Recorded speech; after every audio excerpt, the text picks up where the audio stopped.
Today we've got something a bit different. We've got here an outdoor access point, which is a high secure unit designed for football stadiums and other public areas. It's powered by power over Ethernet or a 24-volt AC. Supports 2.4 gigahertz and also the 5 gigahertz band up to wireless AC 1300 standard. It's made by Rukus networks and the model number is a T710S. As you can see, it's been used. This unit failed after a few years of service, and it cost around $2,500 when it was brand new. So what makes this unit so expensive? Well, like I said before, it's meant for corporate use. Got lots of security levels on it and advanced security features, which I'll link in the datasheet down below. And of course it's got physical security, like security screws and all that sort of stuff. So what we're going to do is take this apart and see what makes it special hardware wise and see where it failed. I'm going to start by undoing these security screws and then I'll be right back. There's a lot of screws holding this thing on. Just getting the last few screws out now. These are all Torx security screws with a little dimple in the middle of the screw, to prevent you from using an ordinary screwdriver. So I've got my security bit set here. That enabled them to get it apart. Just take these last few screws out. Put it out there tight. It's designed for outdoor use. It's got a rubber seal around the inside of it as well, I think. Okay, just the last few screws now to get out. We'll see what's inside. It's got a 360-degree antenna in it, apparently. Let's take the plastic cover off. Ooh. That's interesting. Well, that's the antenna. That's kind of cool.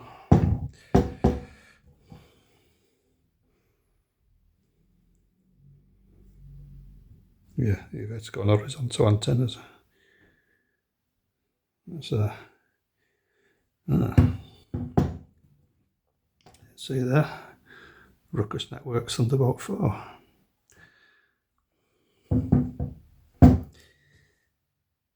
It's got what? 1, 2, 3, 4. It's got 4 chains of antennas. Yeah.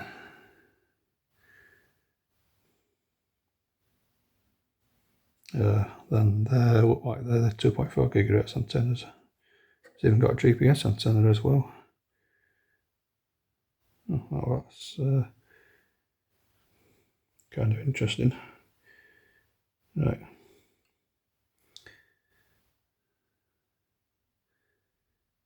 I think this is going to be a bit of a ball ache to take apart.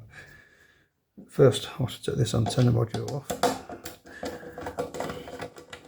Well, this unit was supposed to be going away for repair, but for some reason they never collected it for repair, and it's been sat on our repairs area for about 5 years. Right.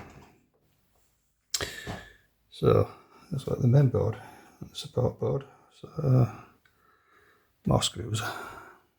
So I always suspect this thing has got water ingress. So but I think these are going straight for e-waste actually, but I mean, I thought I'd just have a look inside it just to see what's cool, what makes it special before it goes for disposal. There's a bit of crusted around here, where some water might have been getting in. I think this is what it says. This is just a support board, so I don't actually think there's any electronics on this. Let's go to the main unit underneath. Might give some clue as to why this thing died. It does power up, but there's just no wireless signals from it. It doesn't appear to be booting up. Carefully take this apart. Yeah, there we are. Yeah, literally sport board. wonder what that is. That's power supply. It's not 24 volts DC input, it's mains. Yeah, it's actually mains input. I thought it was 24 volts. Yeah, that's obviously your mains power supply there. 48 volts DC, yes, it's just a 48 volt DC power supply.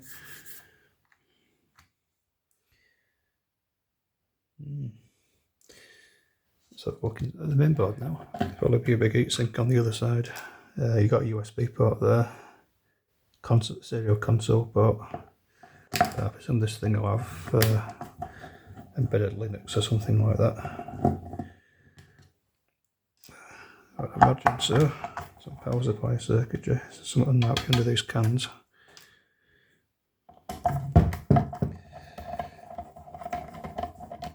That doesn't want to lift out. It's stuck here. I think you've got some heat transfer pads under there. That's going to have to come out as well. Right, the post goes into MH9. So, there we go. It's got a full back on itself.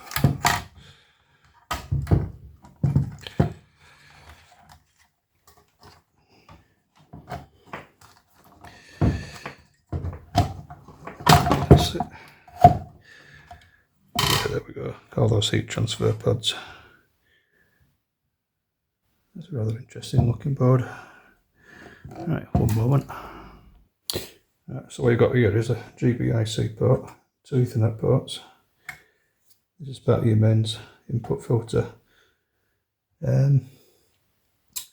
Some power over Ethernet DC to DC converter gubbins there, and this is obviously your main CPU under there, as it clamps into this big heatsink down here. That also clamps onto a heatsink as well. So that's going to be your main CPU under there.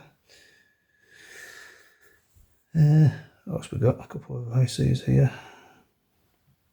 Really, it's just all it is just a glorified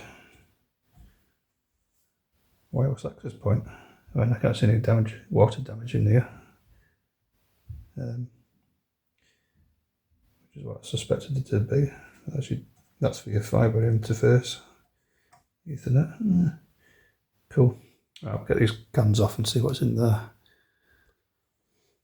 Now, start with this one. This is obviously main CPU.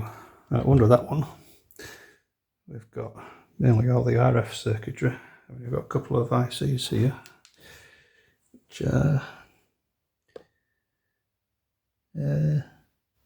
QCA 9990. That is, yeah, 2 of them.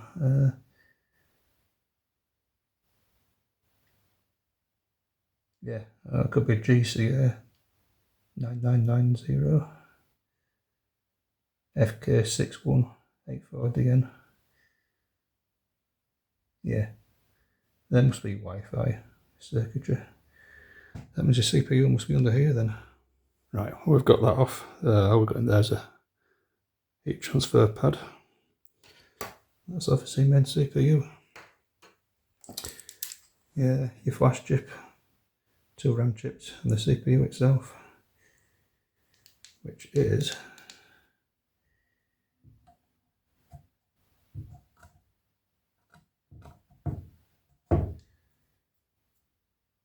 I have no idea.